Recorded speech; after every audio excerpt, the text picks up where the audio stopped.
came into the break at 500 knots, full afterburner every fucking time. Like squawks off, sweet, I'm bringing it every time. The Super Hornet, you're at 350. It's fucking lame. Like there's something about the Tomcat. Everything we did was just.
Thanks for joining me. Today's The Spotlight falls on one of the most respected and recognizable carrier-based fighters ever to serve with the United States Navy, the legendary Grumman F-14D TOMCAT. This particular aircraft represents VF-213, the famous Black Lions, flying S-212 aboard the mighty USS Theodore Roosevelt during the historic final operational cruise of the TOMCAT in 2006.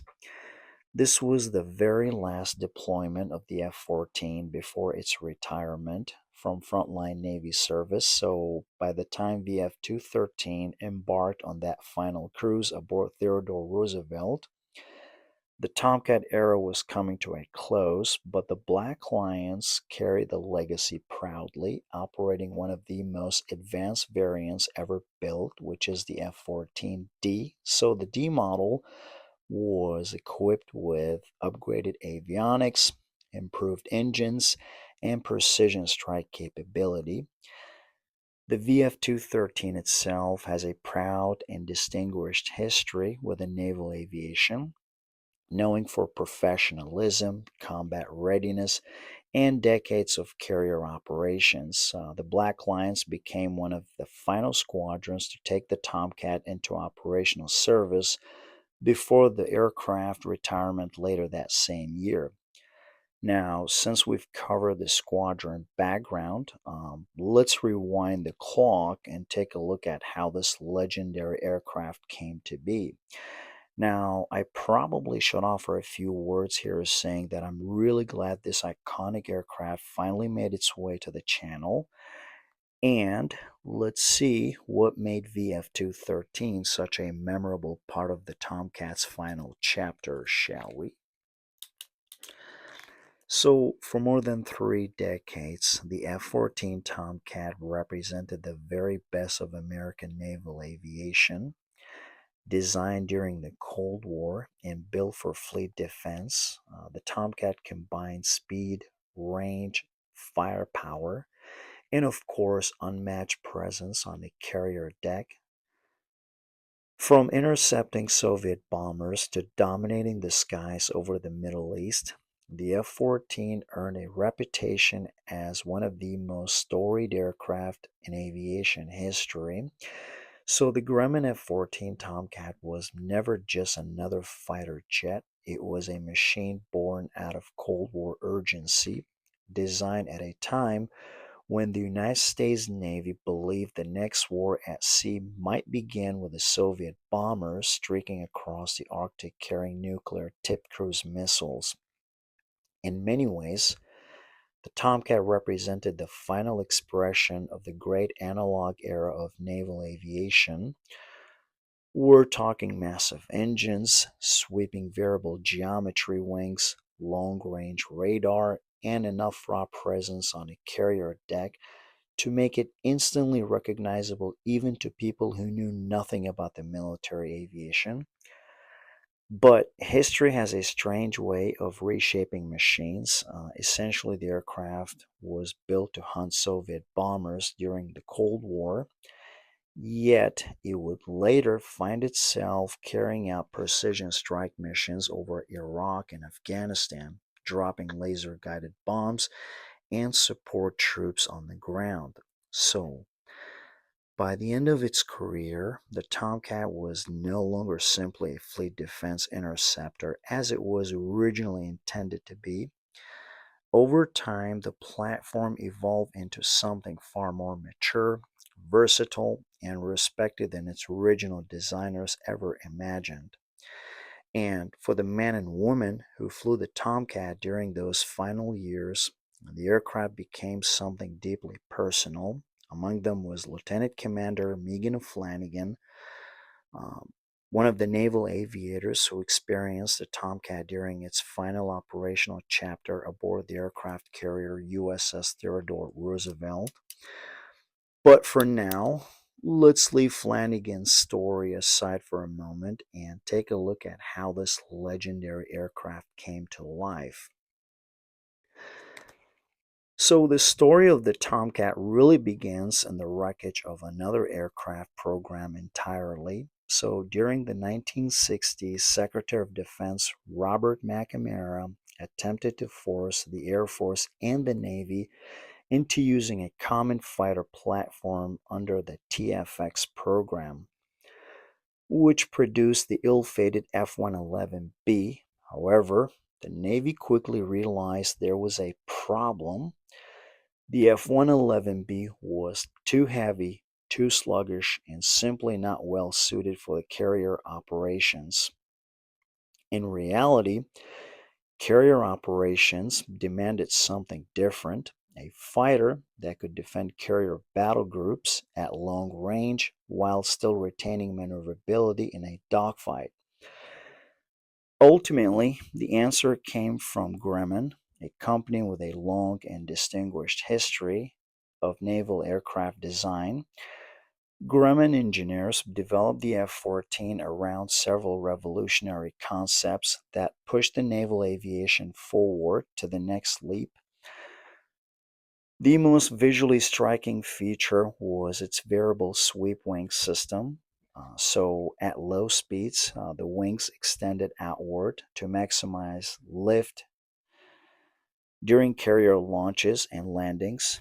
Now, at high speeds, they swept backward automatically, reducing drag and allowing the aircraft to reach extraordinary performance levels. Yet, the real power of the Tomcat was not merely aerodynamics, it was sophisticated electronics. The aircraft was paired with the AWAC-9 radar system and the long-range AIM-54 Phoenix missile. At this point, it gave the Navy an unprecedented ability to engage multiple airborne targets hundreds of miles from the carrier battle group. So, at the height of the Cold War, this capability mattered enormously because Soviet Tu-22M backfire bombers equipped with long-range anti-ship missiles basically posed a major threat to American carrier battle groups. So the F-14's primary mission was to intercept and eliminate those aircraft before they could launch their weapons.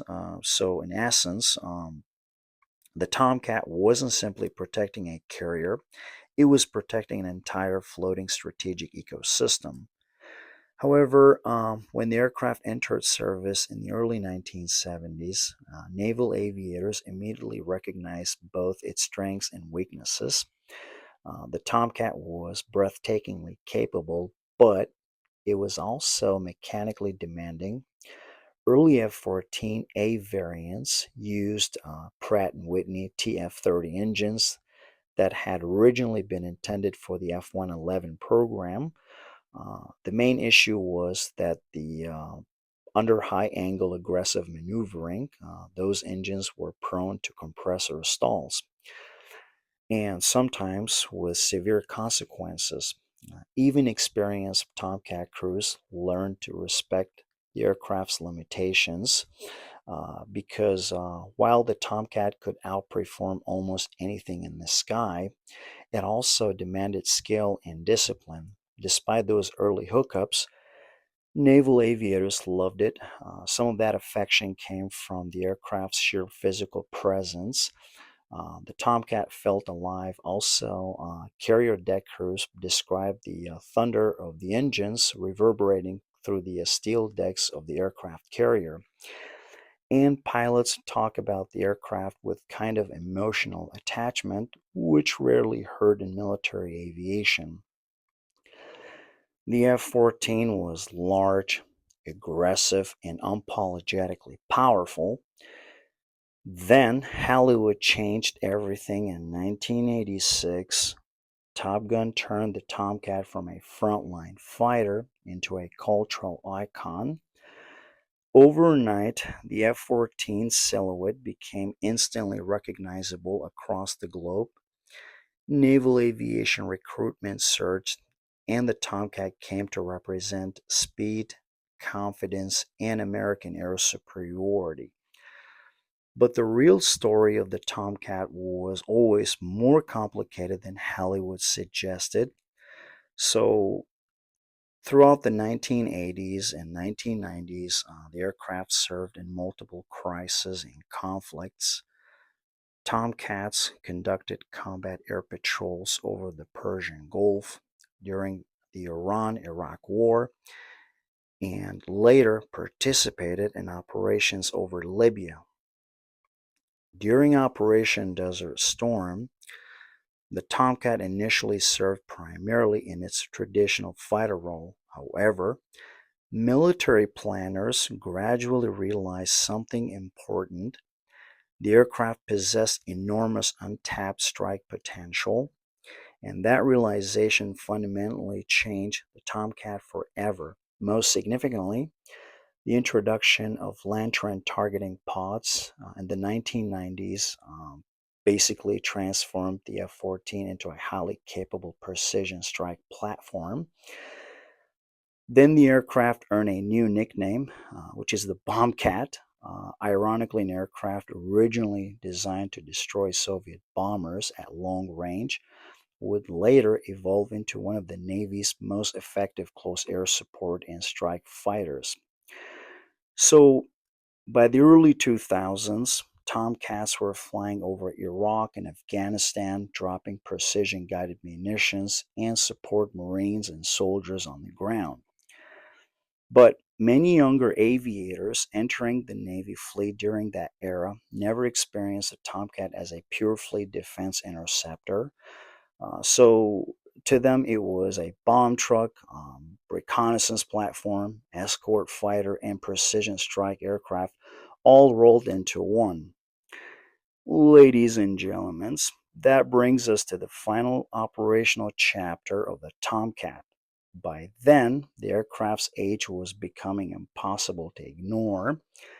Maintenance demands were enormous, and spare parts were becoming increasingly difficult to acquire. Meanwhile, the Navy had already committed to transitioning to newer platforms, including the FA-18E/F Super Hornet fleet. So, from a logistical standpoint, the decision made sense for the Navy, as a Super Hornet was cheaper to maintain, easier to support, and overall better suited to modern operational requirements. But emotionally, many aviators understood they were witnessing the end of the Tomcat era, which was a bittersweet moment for many of them. Uh, and one of the squadrons at the center of that transition was the VF-213, the Black Lions, aboard the Theodore Roosevelt during the 2005 to 2006 deployment. Supporting Operation Iraqi Freedom, the squadron flew some of the final combat missions in the history of the F-14 Tomcat. Among those aviators was Lieutenant Commander Meagan of Flanagan, known by the call sign Slick. She had entered naval aviation after graduating from the United States Naval Academy with a degree in aerospace engineering before ultimately transitioning into the F-14D Tomcat community. Also, the documentary Speed and Angels offers a rare inside look at the demanding world of the U.S. Navy fighter pilot training, basically following young aviators as they work toward earning their wings and flying the legendary F-14. So, for aviators like Flanagan, the final Tomcat cruise represented something larger than a normal deployment. It was the closing chapter of a legendary aircraft's operational life. Everyone aboard understood that the Tomcat's days were numbered. The squadron would soon transition to the Super Hornet, and with that transition, an entire culture within naval aviation began to fade. Well, the reason I'm saying this because the Tomcat community truly was its own culture. Tomcat squadrons carried a unique identity built around the aircraft's complexity and prestige. So, flying the Tomcat required precise coordination between pilot and radar interceptor officer, unlike almost any other fighter in American service. The airplane demanded professionalism, technical knowledge, and trust between crew members, and perhaps because the aircraft itself was so demanding, to the point Tomcat aviators often develop an unusually strong emotional connection to it. And During those final cruises over the Arabian Gulf, the missions themselves had become routine in a strategic sense. Precision strikes, reconnaissance, support, overwatch operations, but emotionally, every catapult launch and arrested landing carried extra significance. The crews knew they were participating in the last operational years of one of the most iconic fighters ever built. Also, there is a something uniquely American about the story of the F-14 Tomcat, not merely because it was technologically advanced, but because it embodied a certain philosophy of engineering and military power that defined the late Cold War.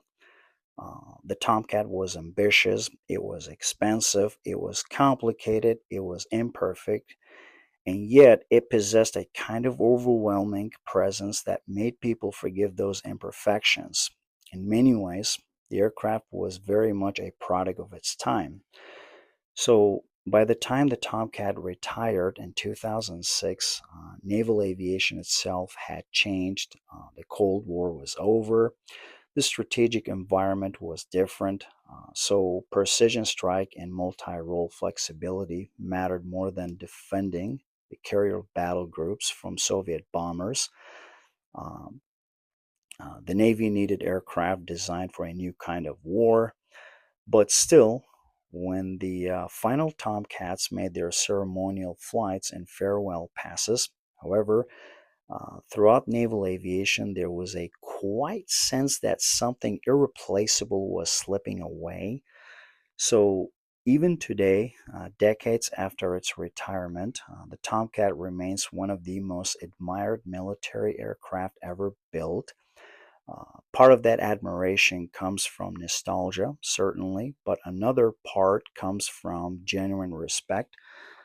The aircraft earned its reputation over years of dangerous deployments, carrier operations, and combat missions flown by highly skilled crews under difficult conditions.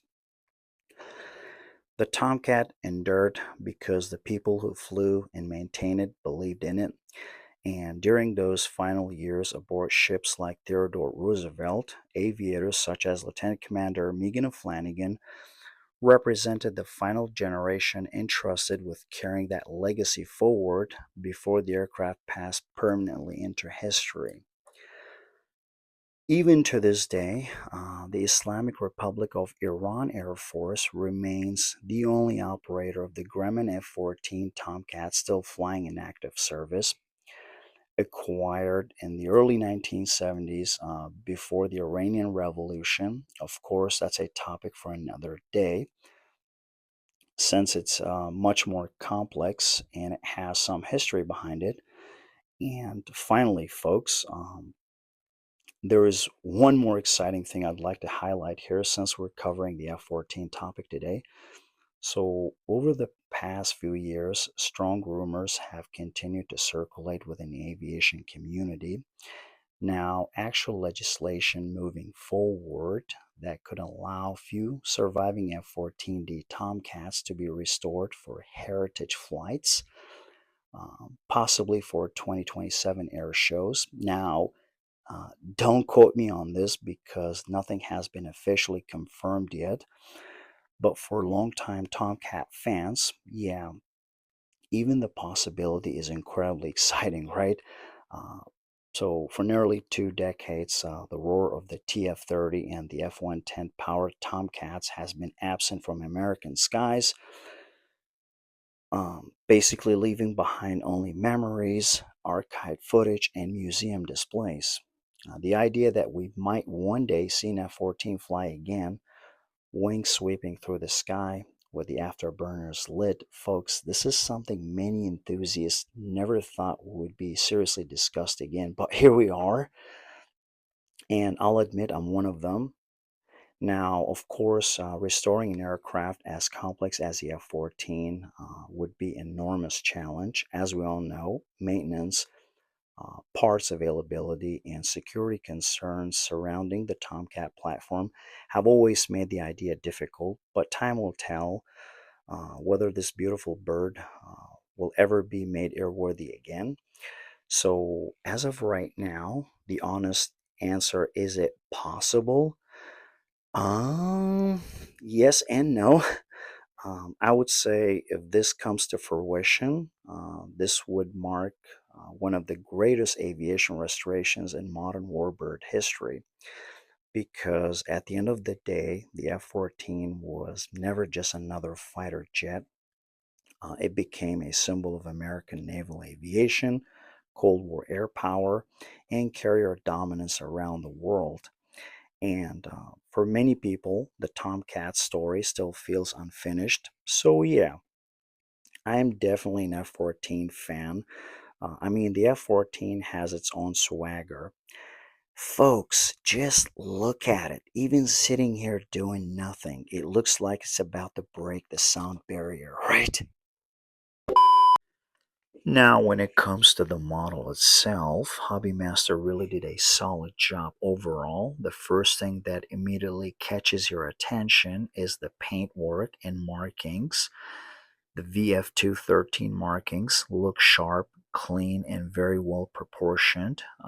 The low visibility tactical gray finish also fits the late service Tomcat aesthetics perfectly. It gives the aircraft a more operational combat deployed appearance compared to some of the brighter high visibility schemes from earlier decades, such as Cagbirds. And for those wondering, Cagbirds were special painted aircraft typically assigned to a carrier air group commander, now officially known as the Carrier Air Wing Commander. So in the Tomcat era, Cagbirds became legendary because they represented far more than just another fighter on the flight deck. Uh, they were symbols of squadron pride, leadership, and naval aviation culture itself. Hopefully, we'll revisit the F 14 down the line and really dig into that category. So, that's that. Another standout feature here is the overall shape and stance of the model. In my opinion, Hobbymaster continues to capture the Tomcat's aggressive profile extremely well in 1/72nd scale. The variable sweep wings still remain one of the defining visual characteristics of the model, and honestly, few models looks as impressive sitting on display with the wings partially swept back, right? Um, the panel line detailing and surface engraving are also nicely executed. Nothing looks overly exaggerated, and the model maintains a fairly balanced appearance overall. The cockpit area is reasonably detailed for a pre-built die-cast model, and the opening canopy features always adds a little extra display value for collectors who enjoy showcasing cockpit details. Now, as for the landing gear part and the undercarriage, the model feels solid and settled. So, Hobbymaster's Tomcat tooling has been around for quite some time now, but it still holds up surprisingly well compared to other manufacturers in the game. That's honestly a testament to how strong the original tooling design was, right? The weapons loadout is another area that helps bring the model to life. As I've mentioned earlier in the review, late service F-14Ds carried a wide variety of modern ordnance, especially during operations over Iraq and Afghanistan, and Hobbymaster generally does a respectable job representing that operational look because the aircraft no longer relied solely on the Phoenix missile image that many people associated with the Tomcat. By this point in its career, the F 14 had evolved into a true multi role strike fighter, often referred to as a bombcat. So what you get, the inclusion of the GBU 24 laser guided bombs alongside two AIM 54 Phoenix missiles, a couple of AIM 7 Sparrows, GBU 10s, and GBU 31 JDAM or Joint Direct Attack Munition, the 2,000 pounders. So overall, I think this loadout creates a very balanced and realistic combat configuration. It's a fairly comprehensive loadout, folks. What really elevates the presentation, however, is the inclusion of the commemorative card representing Lieutenant Commander Meagan Flanagan's career, and that extra detail adds personality and historical context to the model, making it feel more meaningful than a standard die-cast release. Another thing that makes this release feel a little more special than usual is the packaging. So the packaging, it's not the standard Hobby Master box. The presentation feels much more premium, in my opinion, and more collector focused. One of the nicest touches is the inclusion of photos of Lieutenant Commander Meagan Flanagan's throughout her naval aviation career, which adds personality and historical value to the model. Combined with the commemorative career card, it helps to elevate the entire presentation and makes this release feels like a true tribute to the F-14 Tomcat's final era. Now, of course, no model is perfect by any stretch of imagination. There are always small areas collectors may critique depending on personal preference. Some collectors are extremely particular about fitment tolerances, landing gear alignment, or smaller details like weathering and panel shading, etc., etc. However, the only issue I had with this model was a tight fit on one of the Phoenix missiles racks, the one on the right side. It was a very minor problem though. So out of the box, the part didn't quite sit properly. So to fix it, I carefully used a small file to lightly sand it down, and amazingly, it resolved the issue. And the rest of the model accessories came together without any problems. But overall, I think this release delivers a very strong presentation straight out of the box. And honestly, that's the part of what makes this hobby so enjoyable.